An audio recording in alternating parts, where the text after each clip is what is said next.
You know, there are icicles on the underside of this platform. They're pointing up, though, so they're like sky-sicles. Ooh. Hello, everyone. I'm the MoeChicken, and this is more Castlevania Symphony of the Night. And in the last episode, we entered the underground caverns, and I talked an awful lot about nonsense, which is what I do. And we also fought the doppelganger number 40, and now we are going to continue through the underground caverns, finding more and more things underground, which is above ground at the moment. So, this, what about this area? Just sort of in general, I think that the underground caverns, also known as the underground water vein, or the ground water vein, something like that, is kind of an interesting idea. So, there is a, I guess, common architectural feature that is seen in, Castlevania games, which I believe is generally referred to as the water passage. It's you can see it in the original Castlevania. It was immediately after the room where you would you would usually fight. I think there's a peeping eye in there, and then you kind of like go down some steps. It's the room where if you smash the right wall, it has like wall meat, and then you walk down some steps, and then there's a bunch of there's water below you and a bunch of fishmen. That is what is usually referred to as, oh no, Byakko, I don't want to let her get going. Die. Okay, good. She's just a lot of trouble to deal with if you let her get going. She has long range attacks, and she's dangerous, and I'm going to Byakko her. Byakko. There we go. Good. Yeah, so the water passage, pretty common feature. And I think this is sort of that in this game. And that's kind of cool, honestly. I also just think it's like the music's cool, the environment's neat. It's a neat place. I don't know. I really like the underground caverns. That said, not a whole lot to them, honestly. Actually, I'll tell you one of the things that I always really liked about this area, or one of the things that's sort of nostalgic about this area for me, is that I've mentioned before that the first time I played this game, I played it in concert with another friend of mine. We played sort of at the same time, and we kept updating each other about the various places we were going and what we were finding. And I want to say that I figured out how to smash the bridge on my own. That's not to say my friend didn't also figure it out, but I think, he gave me some hints about a lot of things, and I think that was one that I figured out on my own. And it's just sort of especially neat that you have to, summon, a skeleton ape, like a Donkey Kong skeleton, to throw a flaming barrel to smash... Oh, jeez. Oh, no. Oh, no. Oh, no. No. Come on. No, that's not what I meant to do either. Stop and die. Die. I don't like you. Okay, that wasn't so bad. What's really frustrating about her is that a lot of her attacks will bounce you backward, which means that you'll be farther away from her, which also means that she'll be able to shoot you again. It's just very annoying. Anyway, yeah, the fact that you have to, use a Donkey Kong skeleton to, smash through a bridge is just neat, because it wasn't immediately obvious to me that there was, destructible terrain anyway. And then, you have, I don't know, I just think it's neat. I think it's a neat way to enter, a hidden area. And I was really excited when I first found out about it, because it... the switch that is in this room over here. Did I already go in here? I feel like I already went in here. The switch that is in... Yeah, I came in already. The switch that's in this room. In that room? Wait. No. Yes. No. Yeah, there's a switch and there's a pedestal. Okay. I was confused because I couldn't remember why this was here. But yeah, there's a switch and a pedestal. The switch says it says something like summoned a skeleton at the bridge or something like that. I can't remember what it says. Ed, put it up. What does it say there? Thanks, buddy. And it's just sort of like, well, what does that mean? You know, it's like, you summoned a skeleton, who cares? Like, why is that a big deal? I've fought plenty of skeletons. What's the point of this one? And it's because you have to smash a bridge with it. I don't know. It's cool. I like it. And, you know, those sorts of things are the things that I would normally expect a game to have cryptic hints about, you know? Like that's the kind of thing that you would see in, like, Castlevania 2, where it's, like, cryptic and nonsensical, and it's just sort of like, you know, like, burn the fifth tree in Dennis Woods has a tail or something like that. I can't actually remember any right now. I do remember don't make me look into the Death Star, I'll die, and take my daughter, please. There were some funny lines in Castlevania 2. But there's no hint. It's just sort of like, hey, you summoned a skeleton, bro.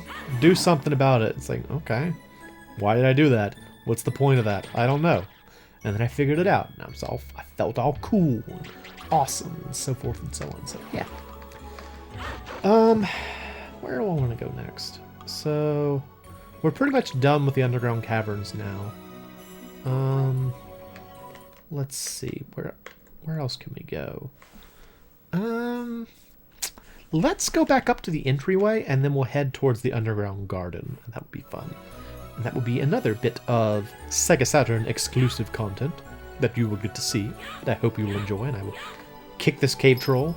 Why is he, like, glowing? What was that? He had, like, it looked like flies? What was going on with his face? It was very strange. I don't know what that was supposed to be. It was a bit odd. Yeah, get kicked. Awesome. Awesome. I love when I can kick some like just fly through something with my kick. He's doing. Did they always do that? I don't remember them like having like those sparkles around when they attacked. A little strange. What was it? I feel like I say "what was I talking about" all the time. Record these. What was I talking about? Who cares? I don't even. No, don't do that, Maria. Come on, go forward. Go forward. Yeah, Sega Saturn version. It's cool. I don't know. Like this, I feel like as I'm playing through this version of the game, I'm kind of I'm trying to compare it to the PlayStation version, and they're not as different as I thought they were. Like I had heard that there were some differences.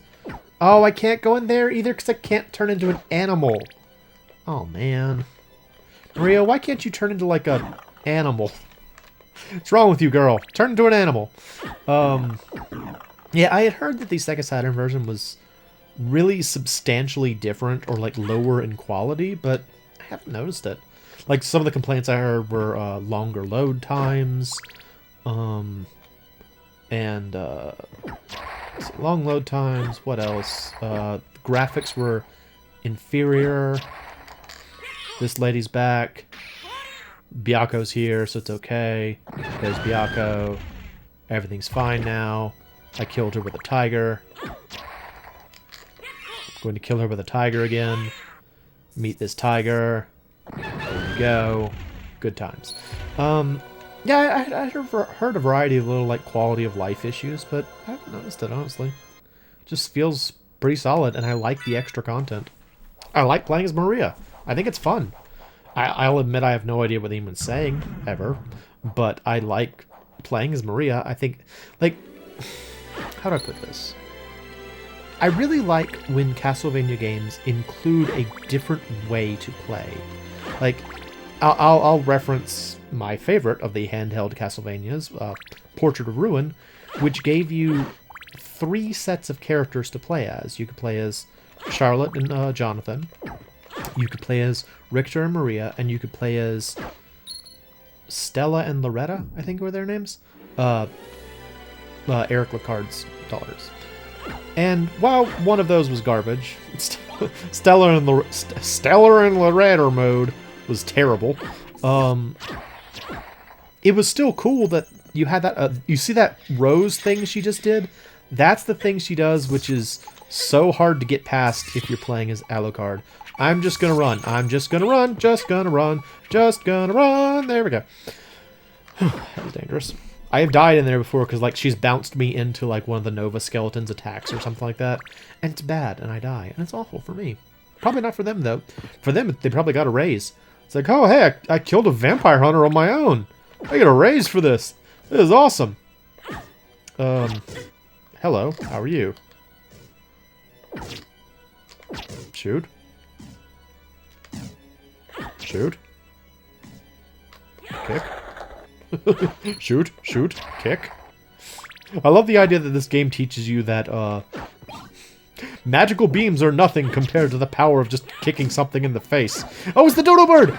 Oh, it's the dodo bird! Oh, I didn't get to see him very much. So, the dodo bird is kind of, interesting in that it only shows up in this one room. There he is! Look at him! Look at how weird he is! Look at him go! Oh, he's so strange! And it drops a interesting weapon. It drops something called the Rune Blade, which is very similar to the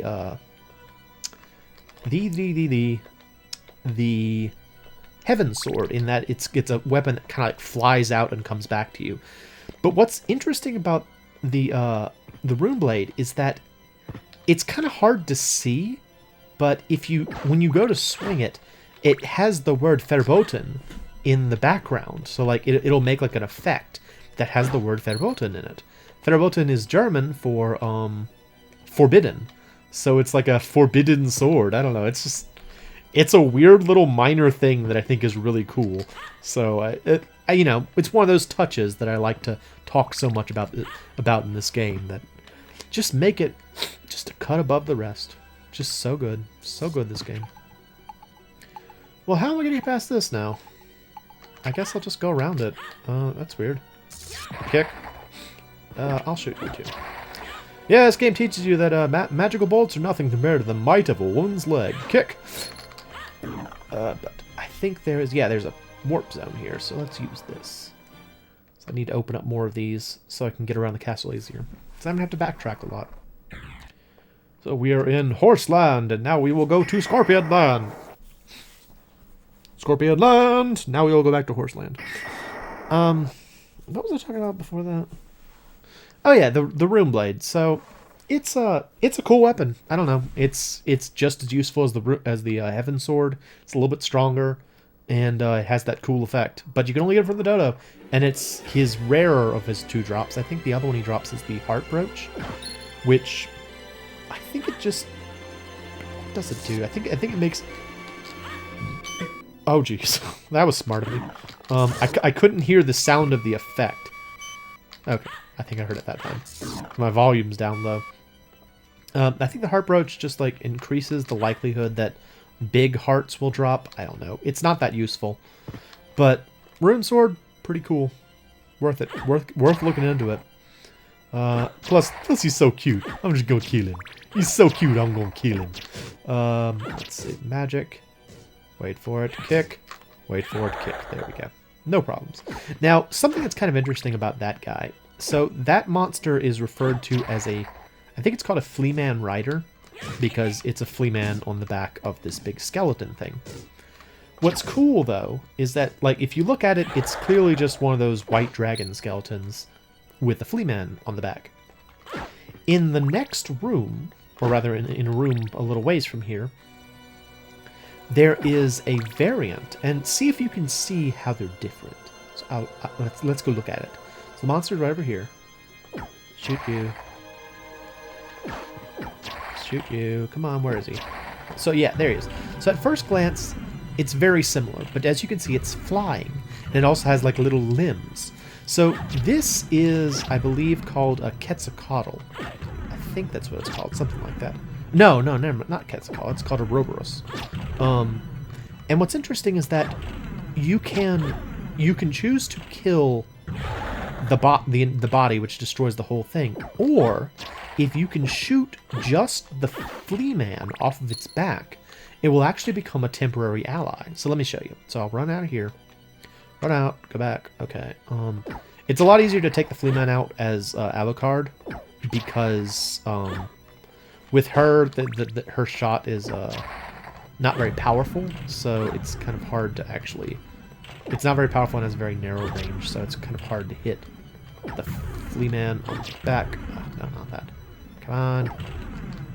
Eh, I think I got him. Okay. Bounce and... Oh, nope. Nope, got the monster. Alright, oh. There we go. Yeah, see. So now he's my buddy. He'll just, like, hang out with me in this room and fight monsters for me. Look how cool this is. Now, this is both good and bad, and I'll explain why. So it's good because it's freaking awesome. I have a skeleton buddy, although he's not really paying very much attention to me right now. Go get him. Get him, skeleton buddy. Jeez. Take out the flea man. Rescue your other friend. Come on. Oh, no, we killed his other friend. Oh, well, whatever. It's good in that, yes, it fights enemies for you. That's cool. It's bad in that it has a really great drop. So it's got a really great item you can get from it. And so I always kind of find myself wanting to just kill it because I want its super sweet item that it drops. Oh, these things are called warg riders, and they're kind of cool. And you blow them up, and they release their flame wargs, which are more dangerous than regular wargs, but not by a whole lot. Still wargs. What was I saying? Whatever. Doesn't matter. Doesn't matter. Doesn't ever matter. I think we have just about made it to the reverse underground garden, I guess, is what it would be called. I don't really know. Oh, jeez. Up now. Well, I get more money. More money! And I think I will call it once we get there. So we will hold off until next episode to see what goes on inside. But yeah, the Quetzalcoatl thing is pretty cool. The item they drop is a lapis lazuli, which is a weapon, or is a piece of equipment that will greatly increase your luck. It's definitely worth it for if you're hunting for items, because it greatly increases your luck, and if you combine it with the Alucard equipment, it can make you very, very, very lucky. But that will have to be well, that won't be for the next episode, but this will be for the next episode. Oh, jeez, hello! I'm the MoeChicken, this is Castlevania Symphony of the Night. Thanks for stopping by.